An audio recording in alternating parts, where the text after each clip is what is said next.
Amplio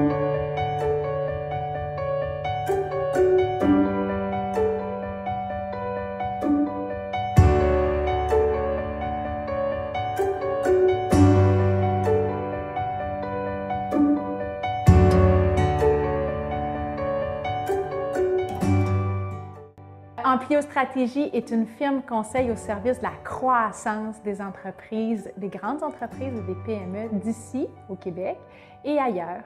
Tandis que Univers Interactif donc, offre des outils de formation immersifs et événementiels à l'intention des conseils d'administration et des comités de gestion.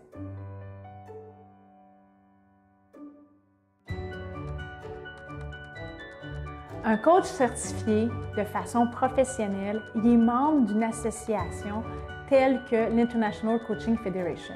Ça veut dire que le coach a suivi de la formation d'une école qui elle-même est accréditée et qu'ensuite il a fait un nombre d'heures, il a fait des examens écrits, il a envoyé des enregistrements qui ont été évalués pour lui donner une certification qui va varier en fonction du nombre d'heures de coaching qu'il a à son registre de coaching. Bien, moi, j'ai enseigné 5 ans pour coaching de gestion. Alors, je vais vous parler de 2. Il y a une école qui s'appelle Mosaïque. Il y a l'Université Concordia aussi qui a un programme comme celui-là. J'en oublie parce qu'il y en a partout dans le monde, en français, en anglais, dans d'autres langues. Alors, mais c'est important de s'assurer que l'école a un programme qui est accrédité.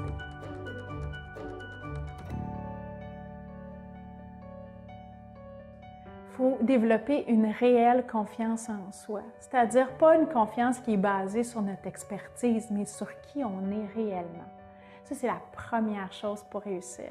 La deuxième, la capacité de savoir s'entourer de gens qui ont des talents complémentaires aux nôtres. Et la troisième, travailler dans un domaine qui nous passionne. Par la connaissance et la conscience de soi. Quand on arrive à trouver des outils de réflexion, des lectures, de l'auto-coaching, peut-être un coach, peut-être aussi par des formations, des tests psychométriques, on arrive à détecter, dans le fond, quelles sont nos valeurs, nos motivations, nos talents, ce qui fait qu'on avance dans la vie, ce qui nous propulse et ce qui nous freine aussi, ce qui sont nos grandes forces, qui sont nos dérailleurs. Et avec tout ça, on arrive à dessiner, dans le fond, l'axe qui va faire en sorte où on va être le plus performant. Mais quand je dis performant, ça veut dire à tous les niveaux, au niveau physique, au niveau émotionnel, au niveau intellectuel, puis même au niveau spirituel.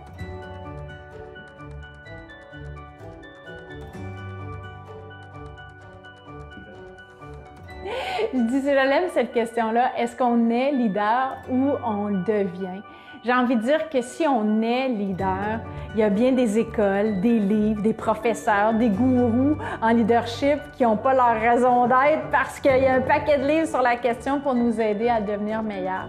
Ce que j'ai envie de dire, c'est qu'on peut tous être un leader authentique de sa propre vie. Quand je dis leadership authentique, je veux dire en fonction de qui on est réellement, en fonction de qu'est-ce qu'on veut vraiment, puis en fonction des talents que l'on a aussi.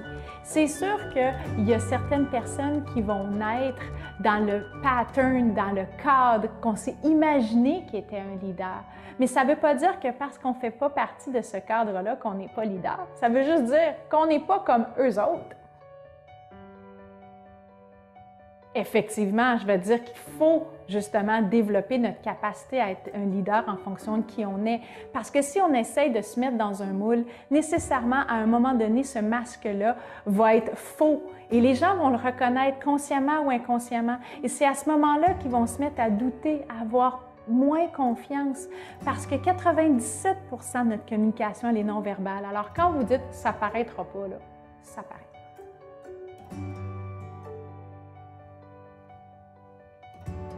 Mon livre préféré, celui qui a changé ma vie, ma façon de voir les choses, c'est Les 4 accords Toltec de Don Miguel Ruiz. Ces 4 accords-là, pour moi, ont été déterminants. J'ai lu ce livre-là, j'avais 32 ans. Des fois, je dis je l'ai lu tard, mais en même temps, je l'ai lu au bon moment parce que j'étais prête à entendre ce que le livre avait à me dire.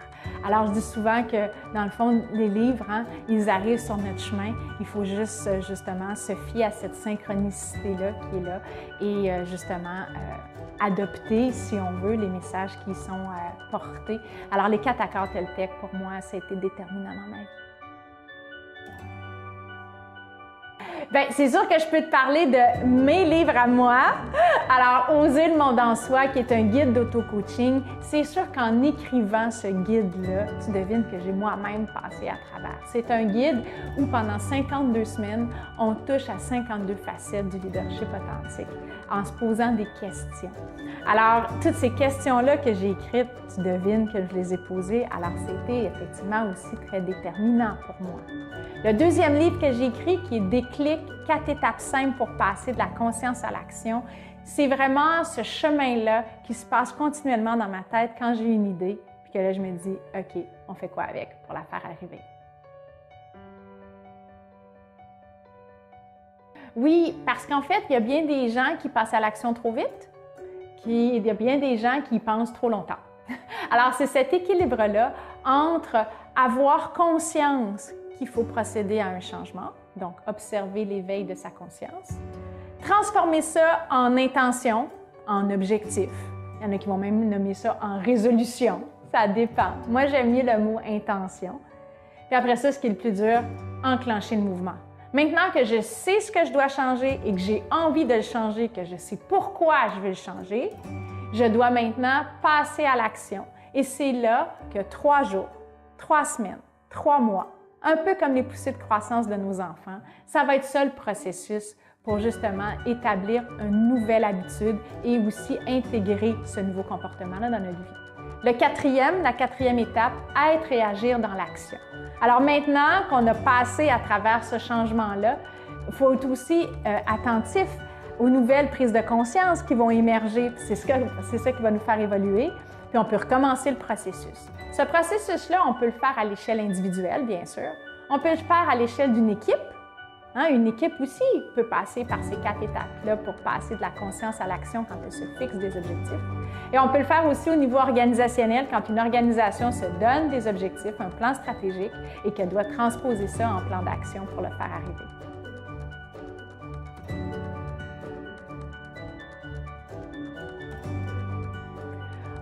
J'en ai plein de rêves que j'ai envie de réaliser. En fait, pour l'instant, là, je te dirais que ce que j'aimerais arriver, c'est une certaine forme d'équilibre. Équilibre au niveau physique. Je fais beaucoup de yoga, puis je me rends compte que mes postures d'équilibre sont celles qui me font le plus travailler. Alors, nécessairement, il y a un message là. Un équilibre au niveau émotionnel aussi.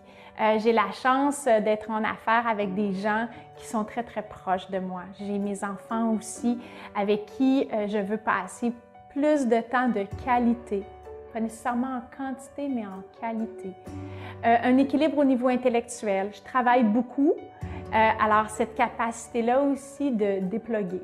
Et au niveau spirituel aussi, une espèce de forme d'équilibre pour justement être capable de prendre le recul puis de regarder les prochains rêves. Alors, je te dirais que mes rêves sont beaucoup dans l'instant présent, beaucoup plus que dans, je veux dire, un grand futur.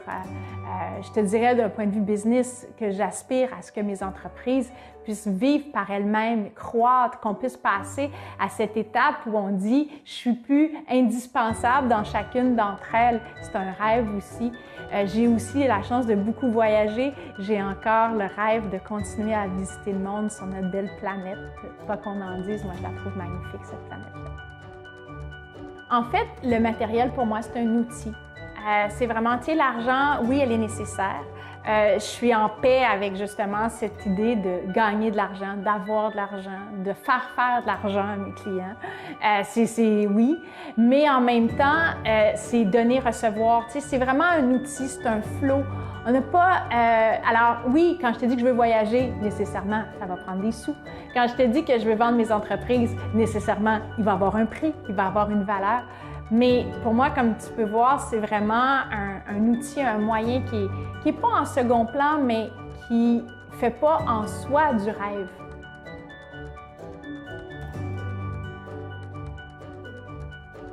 Oui, je suis une bâtisseuse.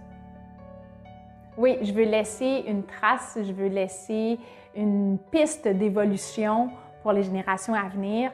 Si jamais mes enfants font partie de l'organisation, soit celle-là ou une future organisation, je veux pouvoir leur laisser quelque chose qui va leur servir de base, justement. Quand on dit bâtisseur, j'aurais à tout le moins fait une fondation.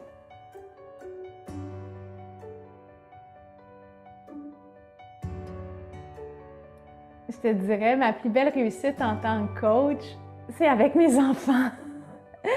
C'est de les voir devenir autonomes. Elles ont actuellement 6 et 10 ans. C'est de leur voir que quand je leur dis « Qu'est-ce que tu en penses? » qui est une des bonnes questions de coach, elles me répondent. Quand je dis « Tu as envie de quoi? Tu ressens quoi? Ça te fait quoi? » Elles sont capables de répondre.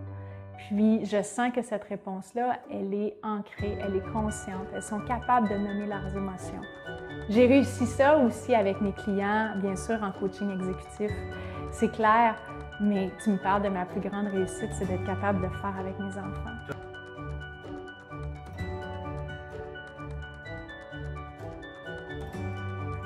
C'est drôle, hein? Parce que j'ai beaucoup d'admiration pour des femmes qui réussissent en affaires, dans différents domaines.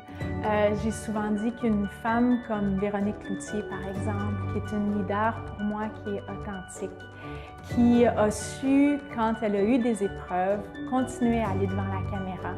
Quand elle a fait des erreurs professionnelles, qui a continué à aller devant la caméra et à quelque part de faire preuve d'autodérision, même à certains égards. Elle est en affaires avec son mari. Elle implique parfois ses enfants. Tout ça, j'admire ça beaucoup. Puis en fait, évidemment, on dit souvent que les gens qu'on admire, c'est parce qu'ils ont un peu de nous autres. Hein? Alors, à quelque part, c'est exactement ce à quoi j'aspire moi aussi.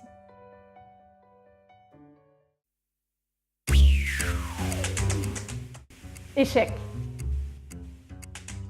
Exponentiel. Vrai. Dérailleur. Le monde. Ensemble. J'aime pas ça. J'en ai pas. Attends, phobie. Phobie. Reptile? Je pense que oui. Comme tu vois que ça a pris comme plus de temps, là. Trop d'affaires à penser. Travailler.